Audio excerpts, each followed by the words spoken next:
300 codos de largo, 50 de ancho, 30 de alto.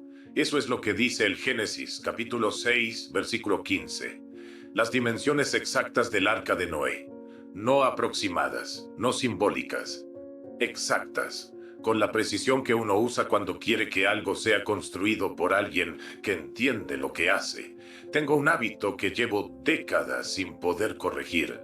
Cuando leo medidas antiguas, las convierto. No puedo seguir leyendo hasta que el número sea algo que pueda visualizar, algo que ocupe espacio real en mi cabeza. 31 años de cátedra y la manía de un profesor que no acepta dimensiones abstractas. Con el codo hebreo estándar, 45 centímetros, la aritmética es sencilla. 135 metros de largo, 22 metros y medio de ancho, 13 metros y medio de alto. No lo imagines todavía como un barco. Imagínalo como un edificio puesto de costado sobre el agua. La longitud de un estadio de fútbol y medio. 4 pisos de altura. La estructura de madera más larga que cualquier constructor del mundo antiguo habría concebido jamás. El barco de madera más largo construido en toda la historia documentada de la humanidad medía 90 metros. Eso fue en el siglo XIX, con los veleros de 6 mástiles, con la mejor tecnología naval que la época pudo producir. El arca de Noé mediría 45 metros más que ese récord. 45 metros de diferencia, y esos 45 metros, como voy a mostrarte esta noche, lo cambian absolutamente todo. La Iglesia lleva 40 años ignorando un estudio publicado por ingenieros navales que calcularon exactamente por qué el arca de Noé no pudo flotar. Los números están ahí, con nombre de autor, con año de publicación, con citas verificables. Nadie los refutó. Simplemente eligieron no responder. Antes de llegar a esos cálculos, hay algo sobre la madera misma que cambia el análisis completo. Algo que no tiene nada que ver con la fe ni con los milagros. Tiene que ver con la física de lo que le ocurre a un barco de madera cuando es demasiado largo. Los ingenieros navales del siglo XIX lo aprendieron de la manera más costosa posible. En 1852, el ingeniero A. M. Robb sistematizó en un manual de arquitectura naval lo que la industria ya sabía por experiencia acumulada en astilleros de 2 continentes. El límite práctico para la construcción de barcos en madera era aproximadamente 90 metros, o 300 pies en la medición imperial. No era una recomendación estética. No era conservadurismo tecnológico, era física documentada. Más allá de esa longitud, algo empieza a ocurrir que no tiene solución posible con madera sin refuerzo metálico. El barco se deforma. Déjame explicarte cómo, porque el fenómeno tiene un nombre técnico y una lógica que, una vez que la entiendes, no puedes dejar de ver. El agua no es una superficie plana. Es un sistema de olas en movimiento constante. Cuando una ola pasa por debajo de un barco largo, hay momentos en que la cresta de la ola sostiene el centro del casco, mientras los extremos quedan suspendidos sobre el vacío de los valles. En esos momentos, el barco se arquea hacia arriba en el centro, como un puente que soporta demasiado peso en sus apoyos extremos. Eso es hogging. Luego ocurre lo contrario. La ola sostiene ambos extremos mientras el centro colapsa hacia abajo bajo su propio peso.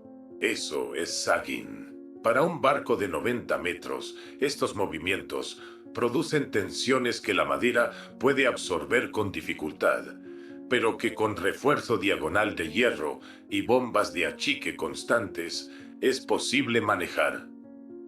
Para un barco de 135 metros, la geometría de la física ya no tiene solución en madera. Las fuerzas de torsión que genera ese ciclo de hogging y sagging son mayores que la resistencia estructural de cualquier madera disponible. Las juntas del casco se abren, el agua entra. El barco se hunde, no de golpe, sino progresivamente, a medida que las costuras ceden bajo la presión. En un momento te voy a mostrar exactamente qué es lo que estudian los ingenieros navales en el primer año de carrera como ejemplo pedagógico de lo que no se puede construir. Pero primero, quiero que sepas lo que ocurrió con los barcos que intentaron acercarse al límite. Los veleros de 6 mástiles del siglo XIX eran las embarcaciones de madera más grandes jamás intentadas. Medían entre 90 y 100 metros. Para construirlos fue necesario incorporar refuerzo diagonal de hierro en el interior del casco, algo que los constructores del Bronce Medio no tenían disponible. Sus tripulaciones tenían bombas de achique que funcionaban sin interrupción durante las travesías porque el casco absorbía agua de forma constante a través de las juntas que el hogging y el sagging abrían y cerraban con cada ola. Los marineros de la época usaban una expresión informal para describir lo que veían desde el puente. Decían que el barco culebreaba. Se torcía visiblemente al pasar sobre las olas, como un animal vivo que intenta adaptarse a un terreno que no fue hecho para él. Esos barcos, con refuerzo de hierro, con bombas constantes, con la mejor madera disponible en ese siglo, tenían una vida útil breve y travesías peligrosas. Y el arca de Noé bíblica mediría 45 metros más que ellos. En aguas abiertas, sin ningún refuerzo metálico, con madera de gopher, con una tripulación de 8 personas, durante 150 días. Antes de que pienses que esto es solo una crítica atea o de quien no conoce la fe, escucha lo que calcularon los propios científicos creyentes. En 1993, un grupo de ingenieros y científicos de origen coreano publicó un artículo en una revista especializada. Sus nombres: Hon, Sun, Hon, Go y varios colaboradores. El título del estudio: Safety Investigation of Noah's Ark in a Seaway. Investigación de seguridad del Arca de Noé en el mar abierto. No era un documento de crítica bíblica, era lo contrario. Los autores eran creyentes convencidos que querían demostrar científicamente la viabilidad del arca y usaron un método legítimo, la hidrodinámica. Calcularon el ratio dimensional del arca, 6:1 de largo a ancho, y lo compararon con otros diseños de embarcaciones bajo condiciones de mar abierto con distintas alturas de ola. La conclusión del estudio fue favorable para el diseño del arca. Con ese ratio de proporciones, la embarcación ofrecía buena resistencia al vuelco. Una embarcación con proporciones de 6:1 no se tumba fácilmente ante las olas. Los autores interpretaron esto como evidencia de diseño inteligente en las proporciones bíblicas. Y el diseño geométrico en ese aspecto concreto aguanta el análisis. Y aquí es donde el estudio hace algo que requiere atención muy cuidadosa. El estudio probó que el arca no se voltearía. No probó que el casco no se abriría. Son dos problemas completamente distintos. La estabilidad rotacional, la resistencia al vuelco y la integridad estructural del casco son preguntas diferentes que requieren métodos de análisis diferentes. Hong et al. Respondieron la primera.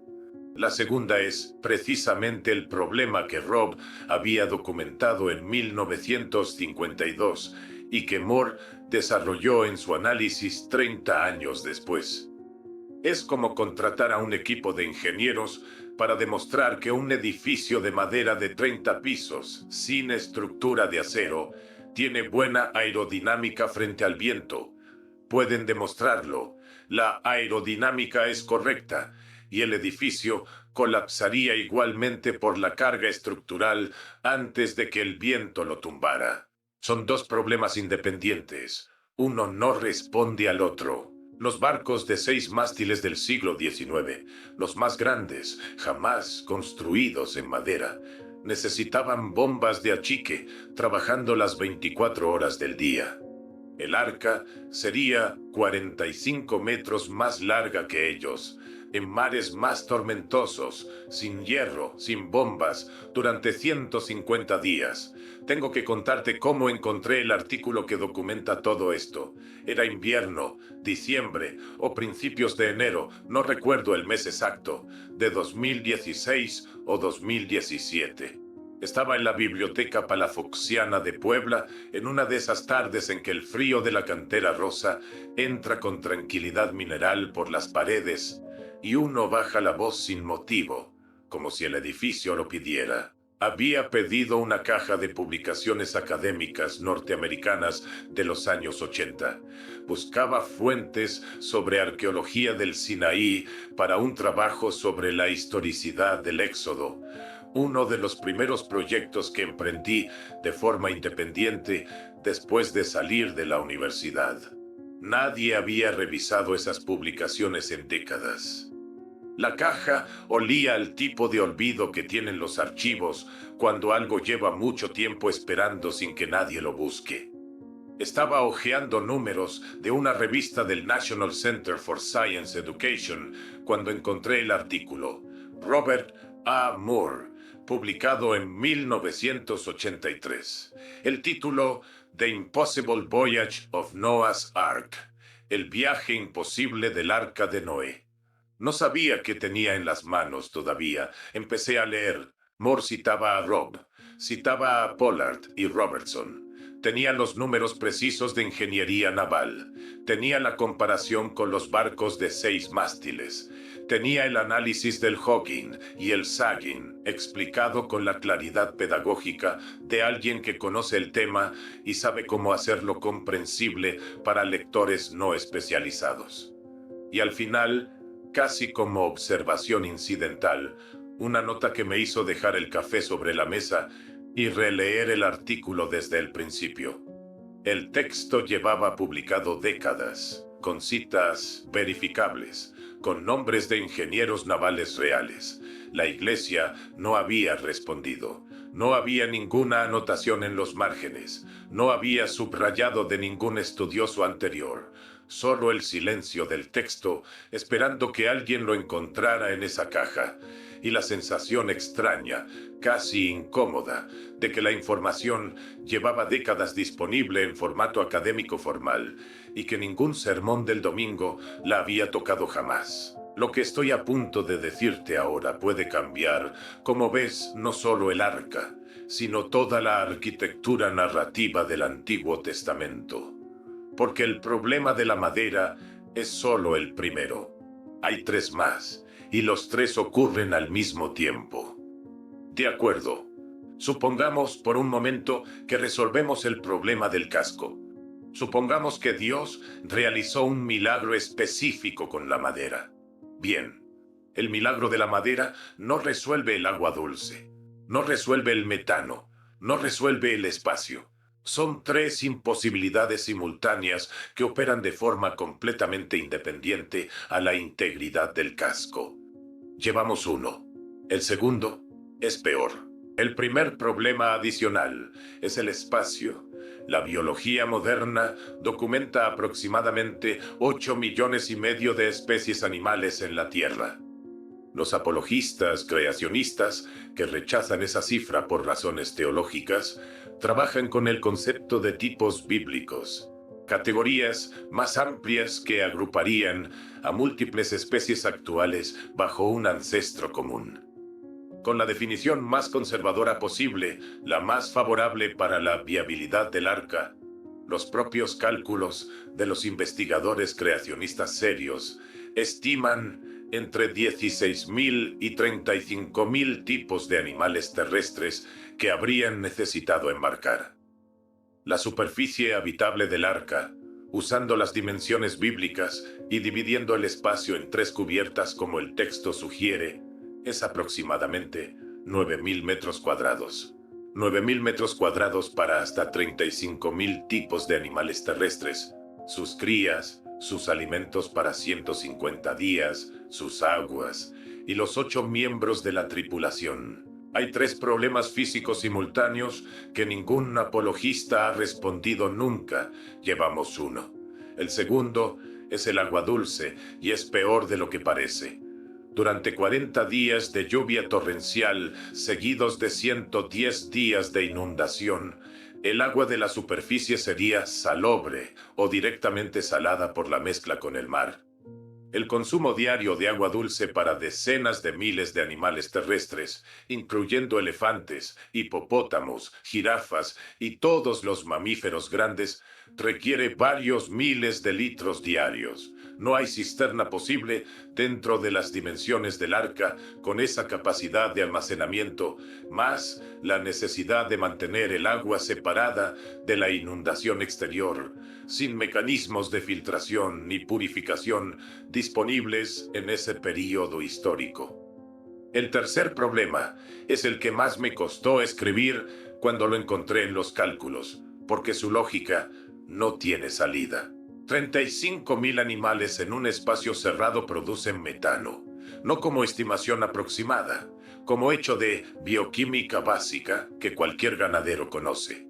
El metano es el subproducto inevitable de la digestión de herbívoros. La concentración de ese gas en un espacio cerrado, sin ventilación suficiente para esa biomasa, alcanza niveles de explosividad en horas. El arca, según la tradición, usaba lámparas de aceite para la iluminación. Una chispa en presencia de esa concentración de metano no produce un incendio, produce una detonación. Supón que Dios hizo un milagro con la madera. Bien, el milagro de la madera no resuelve el agua dulce, tampoco el metano, tampoco el espacio. Son 4 milagros simultáneos, independientes entre sí, que el texto no menciona. Y eso nos lleva a una pregunta que debería resultar incómoda a cualquiera que la piense con cuidado. Lo que voy a decirte ahora no es sobre ingeniería. Es sobre de dónde viene realmente esta historia y por qué alguien la escribió con tanta precisión numérica si era milagrosa desde el principio. En el Museo Británico de Londres hay una tablilla de arcilla con escritura cuneiforme acadia que lleva inscrita la misma historia que el Génesis. Y lo hace 1500 años antes de que el Génesis existiera en su forma actual. La tablilla 11 de la epopeya de Gilgamesh data de aproximadamente el año 2100 a.C. La versión del Génesis que conocemos hoy fue redactada en su forma definitiva después del cautiverio babilónico, siglo VI a.C. La diferencia es de 1500 años, y el paralelo entre los dos textos es tan exacto, versículo a versículo, que resulta difícil de atribuir a coincidencia. En la epopeya de Gilgamesh, un dios instruye a un héroe llamado Utnapishtim a construir un barco, cargar con parejas de animales y sobrevivir un diluvio enviado para destruir a la humanidad. Utnapishtim envía aves para buscar tierra seca. Una paloma regresa sin haber encontrado nada, luego una golondrina, finalmente un cuervo, que no regresa porque ha encontrado tierra. El barco encalla sobre una montaña. Hay una ofrenda final. Los dioses sienten el aroma del sacrificio. El paralelo con el Génesis, episodio por episodio, no necesita interpretación. Está ahí. Pero hay una diferencia que la predicación dominical nunca menciona y que cambia todo lo que hemos estado discutiendo. El arca de Gilgamesh no tiene proporciones de barco, es un cubo, 60 metros de largo, 60 de ancho, 60 de alto, 6 pisos de igual base que altura, diseñada por un dios, sin proporciones hidrodinámicas, sin ratio que resista el análisis naval. Un cubo de 60 metros es hidrodinámicamente absurdo, y nadie que escribió el mito se preocupó por eso, porque el dios que la diseñó no necesitaba preocuparse por la física. El arca del Génesis tiene proporciones de barco real, 6:1 de largo a ancho, las mismas proporciones que el estudio coreano de 1993 identificó como favorables para la resistencia al vuelco. ¿Ves lo que ocurrió entre Gilgamesh y el Génesis? El mito sumerio, que data de 1500 años antes, tiene un arca de proporciones divinas. El Génesis redactado 1500 años después por escribas que conocían el mito mesopotámico y lo reescribieron con Yahvé como protagonista, adaptó las dimensiones para hacerlas más plausibles físicamente. Cambió el cubo imposible por proporciones de barco real. Lo que esto implica es que alguien, al escribir el Génesis, estaba pensando en la verosimilitud física del relato, no en el milagro, en la plausibilidad. Quería que las dimensiones parecieran razonables para alguien que conoce barcos. Y sin embargo, al elegir madera como material y las proporciones que eligió, el resultado sigue siendo físicamente imposible, por la misma razón que los astilleros del siglo XIX lo descubrieron cuando intentaron superar el límite de Rob, Israel Finkelstein y Neil Asher Silverman, en su obra La Biblia desenterrada. Documentan que el pueblo de Israel durante el cautiverio babilónico del siglo VI a.C. absorbió mitos mesopotámicos y los reescribió con Yahvé como protagonista. No como plagio, como un proceso de apropiación cultural que es el patrón documentado en toda la narrativa del Génesis. Pero hay una capa más que los ingenieros navales no suelen mencionar y que da sentido histórico a todo esto. Hubo un congreso de historia de la ciencia en Guadalajara, creo que en 2019, y me encontré sentado durante la comida junto a un ingeniero naval jubilado. Un hombre que había pasado 30 años en astilleros de Veracruz, con el cabello completamente blanco y las manos de alguien que ha trabajado con metal, aunque en ese momento llevaba años en el ámbito académico. No recuerdo exactamente cómo llegamos al tema. Creo que yo mencioné el Arca de Noé como caso de estudio histórico para algo que investigaba.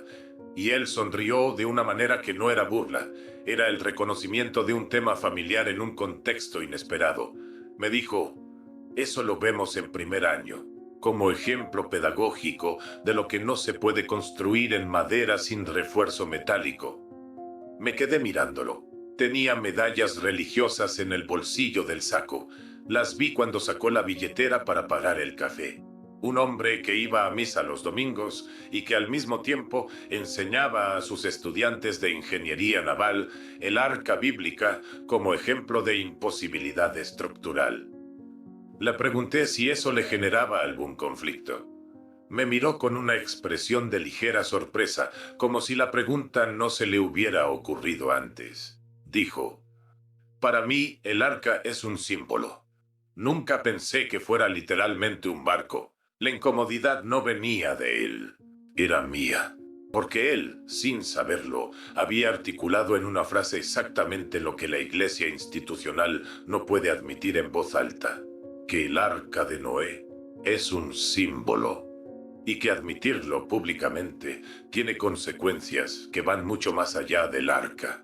Hay algo más que William Ryan y Walter Pittman documentaron en su libro El diluvio de Noé, publicado en 1998, que conecta el mito con un evento real, aunque no el evento que la Iglesia describe. Alrededor del año 7600 a.C., el mar Mediterráneo rompió hacia el Mar Negro en una inundación catastrófica que anegó miles de kilómetros cuadrados en un período breve. Las comunidades que vivían en las costas del Mar Negro en aquel momento habrían experimentado algo que desde su perspectiva era el fin del mundo conocido.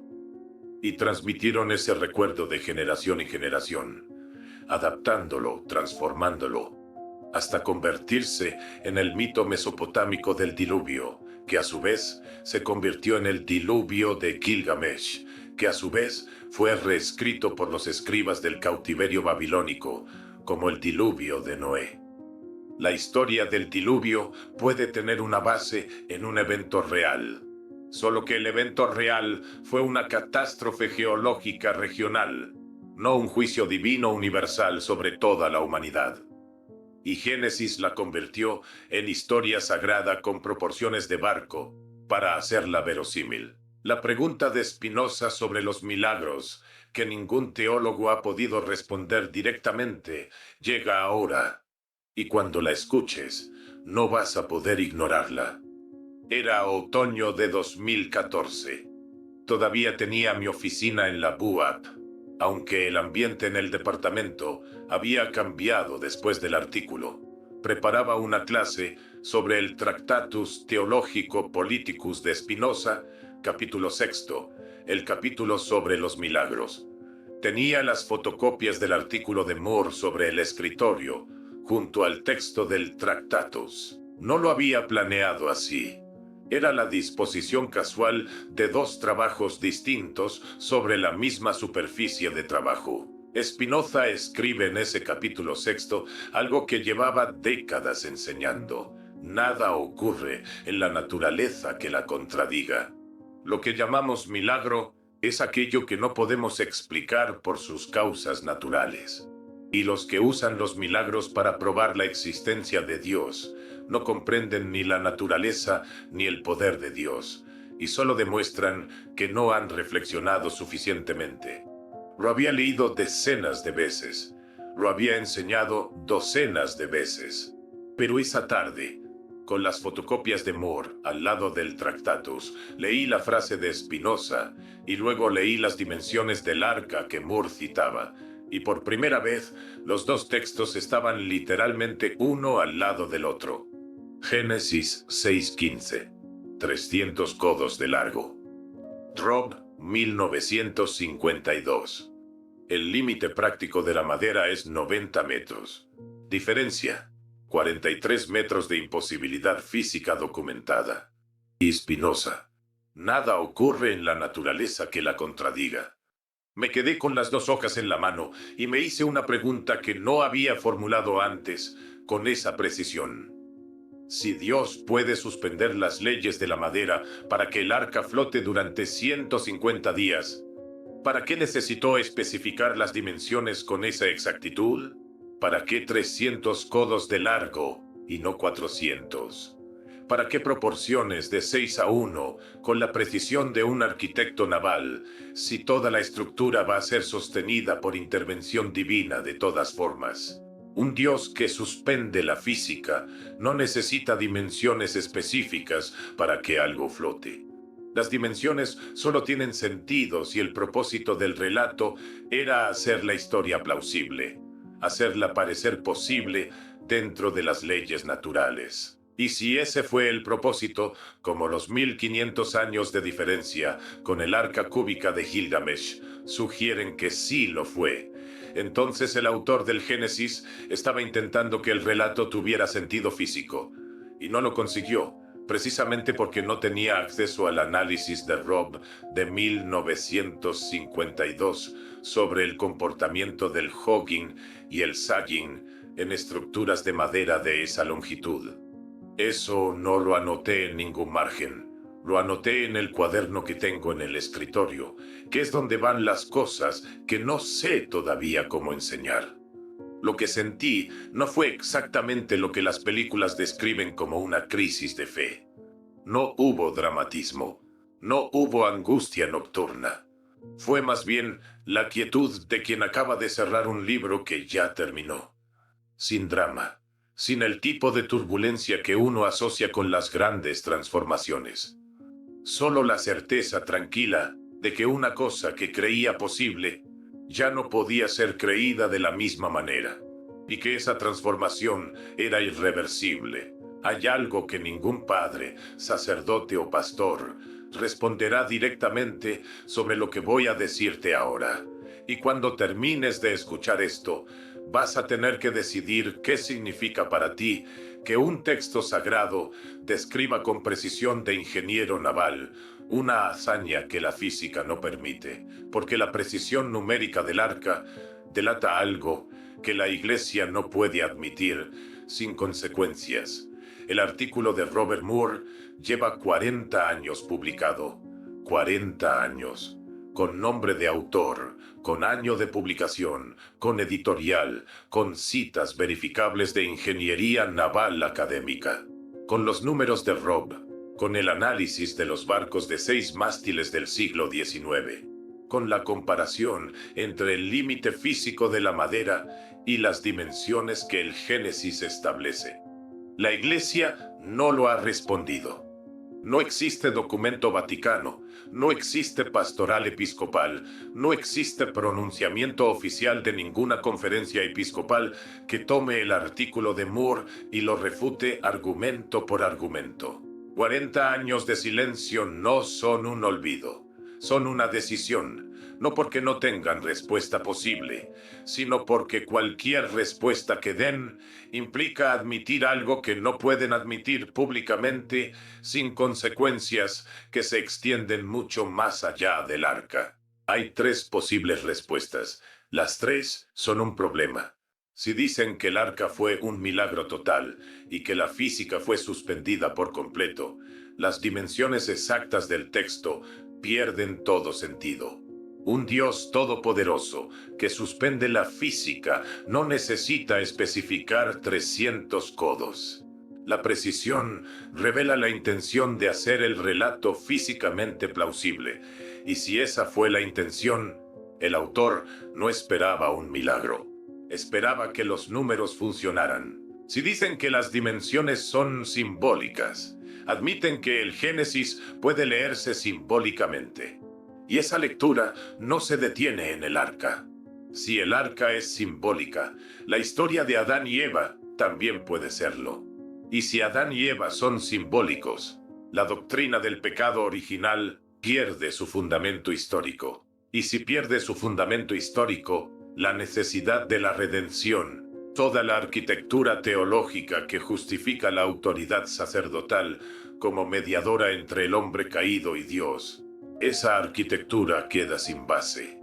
Si responden al artículo de Moore con el estudio coreano de 1993, están mezclando estabilidad rotacional con integridad estructural. Hong et al. No respondieron a Rob porque no intentaron responderle. Son preguntas distintas. Y si guardan silencio durante 40 años, el silencio mismo es una respuesta. Spinoza lo formuló con más claridad que yo en el capítulo 6 del Tractatus, 3 siglos antes de que Moore publicara su artículo. La fe auténtica no requiere que la naturaleza sea suspendida para ser verdadera. Requiere que el mensaje sea verdadero. Y el mensaje del diluvio no es sobre un barco de 135 metros de madera que flota durante 150 días. El mensaje es sobre la supervivencia, sobre el momento en que lo que construiste te salva o te hunde, sobre la posibilidad de comenzar después del colapso total. Ese mensaje no necesita un arca que no puede flotar para ser verdadero. La institución que necesita que el arca sea literalmente un barco no está protegiendo la fe, está protegiendo su autoridad sobre la lectura del texto. Porque si el Génesis puede ser simbólico en el arca, el lector tiene el derecho de preguntar ¿qué más puede ser simbólico? Y esa pregunta, multiplicada por 2000 años de fieles, es la amenaza más grande que cualquier institución basada en la literalidad puede enfrentar. Spinoza publicó el Tractatus sin nombre de autor, sin ciudad de publicación, con un editor ficticio. Porque el último hombre que firmó este tipo de argumentos con nombre propio apareció muerto en un canal de Ámsterdam. Lo cito no como anécdota, sino como medida de temperatura del problema que estaba describiendo. ¿Qué significa para ti que un texto considerado sagrado durante 3000 años describa con precisión de arquitecto naval una hazaña que la física no permite? No es una pregunta retórica. Es la pregunta que Spinoza hubiera hecho. La misma pregunta que ese ingeniero naval jubilado en Guadalajara ya había resuelto para sí mismo tomando café sin hacer ningún drama al respecto. La misma que lleva 40 años esperando en las páginas del artículo de Moore sin que nadie haya respondido con argumentos. La Iglesia no responde porque no puede responder sin admitir algo. Y lo que tendría que admitir es que la literalidad del Génesis no es una necesidad teológica, es una necesidad institucional. Esa es la diferencia que Spinoza señaló. Y es la diferencia que el silencio de 40 años confirma mejor que cualquier argumento. Haz con esto lo que quieras. La evidencia habla por sí sola. Nos vemos pronto. Vemos